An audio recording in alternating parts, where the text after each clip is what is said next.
Assalamualaikum warahmatullahi wabarakatuh.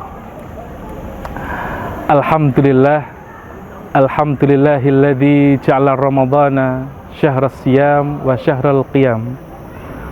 Wa asyhadu an la ilaha illallah wa asyhadu anna Muhammadan abduhu wa rasuluh la nabiyya wa la rasulahu ba'dah.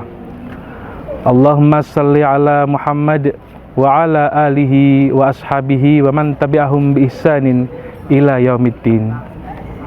Rabbi shrahli sadri wa yassirli amri wahlul 'uqdatam min lisani yafqahu qawli. Amin. Amma ba'du.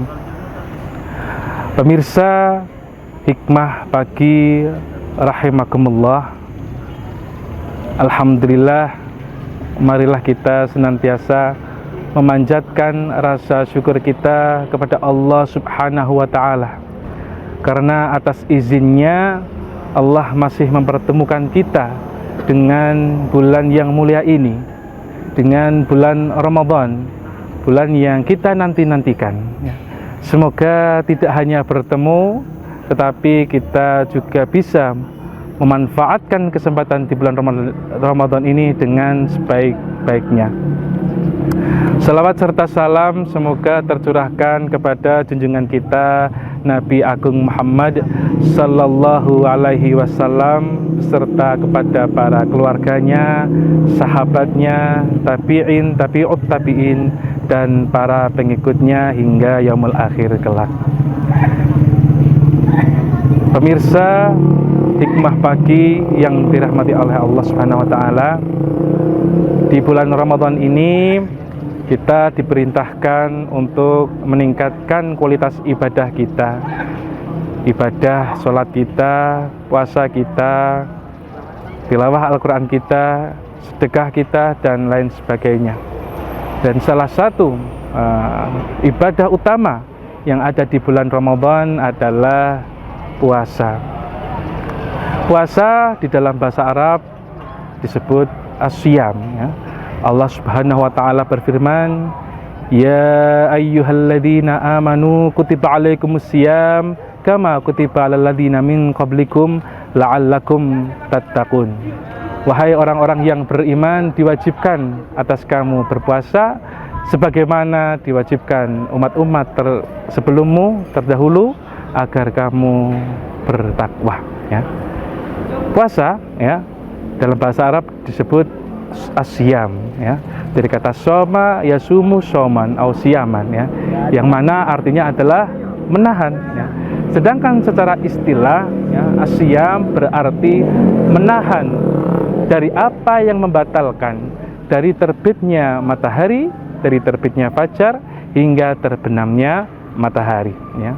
Oleh karena itu, ilmu atau pengetahuan tentang hal-hal atau perkara-perkara yang dapat membatalkan puasa adalah sebuah kewajiban bagi umat muslim, ya, untuk mengetahui hal itu agar puasa yang dijalankannya, yang ditunaikannya bisa sah dan insya Allah diterima di sisi Allah Subhanahu wa ta'ala. Lantas apa saja, ya, perkara-perkara atau hal-hal apa saja yang bisa membatalkan puasa? Yang pertama adalah tentu saja makan dan minum, ya. Allah Subhanahu wa taala berfirman, "Wa kulu washrabu hatta yatabayyana lakumul khaytul abyadu minal khaytil aswadi minal fajr. Tsumma atimmus siyam ilal lail." Makan dan minumlah, ya, sampai jelas bagimu perbedaan antara benang putih dan benang hitam. Kemudian sempurnakanlah puasa hingga malam. Dari ayat tersebut menjelaskan bahwa kita diperbolehkan makan dan minum ketika malam hari sampai terbitnya fajar, sampai jelas perbedaan antara benang hitam dan benang putih. Maka ketika fajar telah terbit, setelah itu kita sudah dilarang untuk makan maupun minum hingga terbenamnya matahari. Karena apabila kita melakukan hal itu, makan dan minum, maka puasa kita batal, ya. Akan tetapi yang perlu diingat, ya, bahwa apabila kita makan atau minum tapi tidak disengaja, nah, maka sah bagi kita untuk melanjutkan puasa. Jadi apabila di suatu hari kita lupa sedang berpuasa sehingga kita makan atau minum, maka diperbolehkan untuk kita melanjutkan puasa kita dan menyempurnakannya hingga matahari terbenam, ya. Termasuk pula apabila kita memasukkan suatu zat atau cairan ke dalam tubuh kita, ya, entah itu dengan suntikan atau infus, sehingga dengan hal itu tubuh kita mendapatkan energi atau tenaga, maka puasa yang sedang dilaksanakan juga otomatis akan batal. Kemudian yang kedua adalah muntah dengan disengaja, ya. Dalam hadis nomor 690 dalam kitab Bulughul Maram, ya, disebutkan bahwa apabila diterangkan apabila kita muntah disengaja, maka wajib bagi kita untuk mengqadha atau mengganti puasa kita di hari selain bulan Ramadan, ya. Ini adalah hanya untuk muntah yang disengaja apabila kita memasukkan misalnya jari kita ke dalam tenggorokan atau mencium dengan sengaja benda-benda yang aromanya busuk sehingga kita muntah, ya, dan itu kita lakukan dengan sengaja, maka itu bisa membatalkan puasa kita. Selanjutnya, perkara ketiga yang bisa membatalkan puasa adalah berkumpul atau bercampurnya sepasang suami istri di siang hari, ya. Uhilla lakum lailatas siyamir rafasu ila nisaikum hunna libasul lakum wa antum libasul lahunna. Dihalalkan bagimu untuk bercampur dengan pasangan-pasanganmu, dengan istri-istrimu di malam hari. Mereka adalah pakaian bagimu dan kamu adalah pakaian bagi mereka, ya. Dalam ayat tersebut menjelaskan bahwa ketika di bulan Ramadan kita diperbolehkan, ya, diperbolehkan untuk mencampuri pasangan kita, ya, untuk melakukan hubungan suami istri, ya, akan tetapi di malam hari. Sedangkan apabila kita melakukan hal itu di siang hari, maka tentu saja puasanya batal. Dan konsekuensi apabila kita melanggar, ya, maka kita harus membayar kafarat, yaitu membebaskan seorang budak mukmin. Akan tetapi di zaman sekarang sudah tidak ada budak, maka kita harus membayarnya dengan berpuasa selama 2 bulan berturut-turut, ya. Jadi ini konsekuensinya cukup besar. Kalau kita tidak sanggup untuk melaksanakan puasa 2 bulan berturut-turut, maka harus memberikan makan kepada 60 fakir miskin, ya.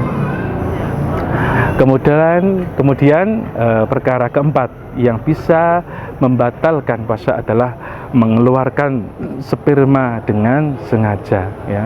Seorang laki-laki baligh yang di bulan Ramadan di siang hari dengan cara apapun dan bagaimanapun mengeluarkan spermanya, maka itu berarti dia tidak bisa menahan syahwatnya, ya. Karena puasa ini tidak hanya menahan makan, tidak hanya menahan lapar, dan tidak hanya menahan dahaga, akan tetapi juga menahan hawa nafsu, menahan syahwat. Maka apabila seorang laki-laki yang baligh mengeluarkan spermanya dengan sengaja, maka puasanya batal. Selanjutnya adalah bagi perempuan haid dan nifas, atau haid atau nifas, ya. Ya, walaupun, ya, keluarnya darah haid itu merupakan suatu yang alami dan tidak atas kehendak pribadi, tetapi perkara ini, ya, bisa membatalkan puasa. Entah kurang setengah menit, 1 menit, ya, 2 menit, apabila seorang wanita keluar darah haidnya, maka puasa yang ia laksanakan batal dan di hari itu tidak sah, maka ia wajib untuk menggantinya di waktu yang lain, ya. Selanjutnya, perkara yang membatalkan puasa adalah gila atau hilang akal. Apabila seorang muslim tiba-tiba hilang akalnya, ya, atau gila, maka otomatis puasanya juga akan batal, karena syarat wajib puasa salah satunya adalah harus berakal. Selanjutnya, perkara yang terakhir yang membatalkan puasa adalah riddah atau murtad, keluar dari agama Islam. Perkara, ya, misalnya seorang muslim yang dengan perkataan atau perbuatannya mensiratkan bahwa ia telah mensyirikkan Allah, mengingkari keesaan Allah, maka ia murtad, dan otomatis puasa orang yang telah tidak Islam maka tidak sah, ya. Demikianlah perkara-perkara atau perbuatan-perbuatan yang bisa membatalkan puasa kita. Semoga Allah Subhanahu wa taala memberikan kekuatan kepada kita, memberikan kemudahan untuk kita dalam menjalankan semua amal ibadah kita di bulan Ramadan ini, ya.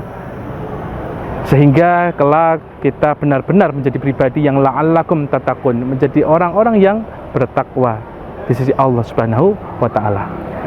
Demikianlah sedikit yang bisa saya sampaikan. Apabila ada kesalahan, kekhilafan, mohon diluruskan.